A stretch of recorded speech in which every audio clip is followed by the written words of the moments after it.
திருக்குறள் கதைகள் கதை எண் 399. ஆத்திச்சூடி. தாத்தா, நீ சொல்லிக் கொடுத்த தமிழ் ரைம் சொல்லி காட்டுமா என்றான் ரித்விக். தமிழ் ரைமா? நான் எப்போ சொல்லிக் கொடுத்தேன் என்றார் பெரியசாமி. அதான் தாத்தா, அறஞ்செய்ய விரும்பு, ஆறுவது சினம். ஓ, அதுவா? அது பேர் ரைம் இல்லை, ஆத்திச்சூடி. அதுதான் சொல்கிறேன், சரியாக்கான்னு பாரு என்ற ரித்விக் ஆத்திச்சூடியின் 13 வரிகளையும் சொல்லி முடித்தான்.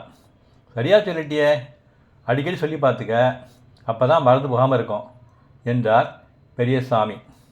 சில நாட்களுக்கு பிறகு ரித்விக் தன் வகுப்பு தோழன் ஒருவனையும் அவன் அம்மாவையும் வீட்டுக்கு அழைத்து வந்தான். நேரே பெரியசாமியிடம் வந்து, தாத்தா, இவன் என் கிளாஸ் தான், பேர் அஸ்வின் என்றான். பாப்பா என்ற பெரியசாமி அஸ்வினின் அம்மாவை பார்த்தார். அவருக்கு கை ஒப்பி வணக்கம் தெரிவித்த அந்த பெண்மணி, வணக்கம் அங்கிள், நான் அஸ்வினோட அம்மா.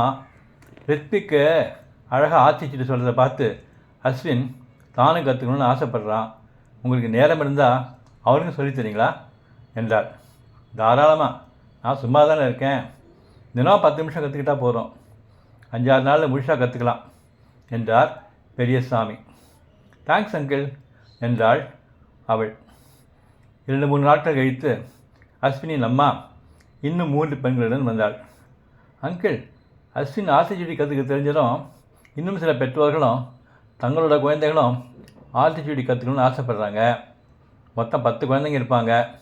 நீங்கள் உங்களுக்கு தினம் 1/2 மணி நேரம் ஆத்திச்சூடி, கொண்டை வேந்தல் மாதிரி நூல்களை எல்லாம் சொல்லி கொடுத்தா நல்லாயிருக்கும். தப்பாக நினச்சிக்காதீங்க, இது ஒரு டியூஷன் மாதிரி வச்சுக்கோங்க. எல்லாருமே ஏதாவது ஃபீஸ் கொடுக்க விரும்புகிறாங்க என்றாள் அஸ்வினின் தாய். சாரிம்மா, நான் ஆசிரியர் இல்லை, நான் படித்ததில் எனக்கு ஞாபகம் இருக்கிற விஷயங்களை என் பேரனுக்கு சொல்லிக் கொடுத்தேன். வேறு யாருக்காவது ஆர்வம் இருந்தால் சொல்லித்தரேன், இதுக்கு நான் ஃபீஸ் எதுவும் வாங்க மாட்டேன், எனக்கு தெரிஞ்சது கொஞ்சம்தான் என்றார் பெரியசாமி. உங்களுக்கு தெரிஞ்சதை சொல்லிக் கொடுங்க அங்கிள், அது போதும். ஏன்னா இதையெல்லாம் எங்களுக்கு ஸ்கூலில் சொல்லிக் கொடுக்கறதில்ல, எங்களுக்கு இதெல்லாம் ஞாபகம் இல்லை, சின்ன வயசில் படித்ததெல்லாம் மறந்து போச்சு. என் பையன் சொல்கிறத கேட்டுட்டு நானே இதையெல்லாம் மறுபடியும் கற்றுக்கிறேன். இதையெல்லாம் மறுபடியும் கேட்குறதுக்கு ரொம்ப சந்தோஷமாக இருக்குன்னு என் வீட்டுக்காரர் கூட சொல்கிறாரு என்றாள் அஸ்வினின் அம்மா.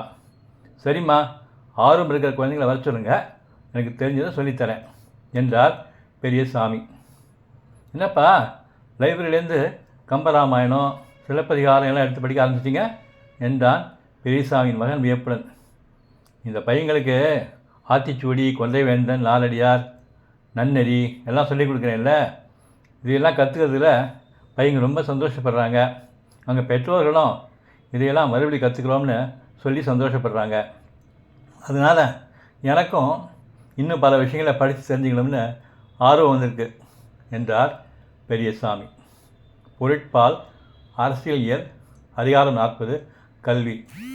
குறள் 399. தாம் இன்புறுவது உலகு இன்புறக் கண்டு காமுறுவர் கற்றறிந்தார். பொருள்: தமக்கு இன்பம் அளிக்கும் கல்வி உலகத்தாருக்கும் இன்பம் அளிப்பதைக் கண்டு கற்றவர்கள் கல்வியின் மீது மேலும் விருப்பம் கொள்வார்கள். நன்றி.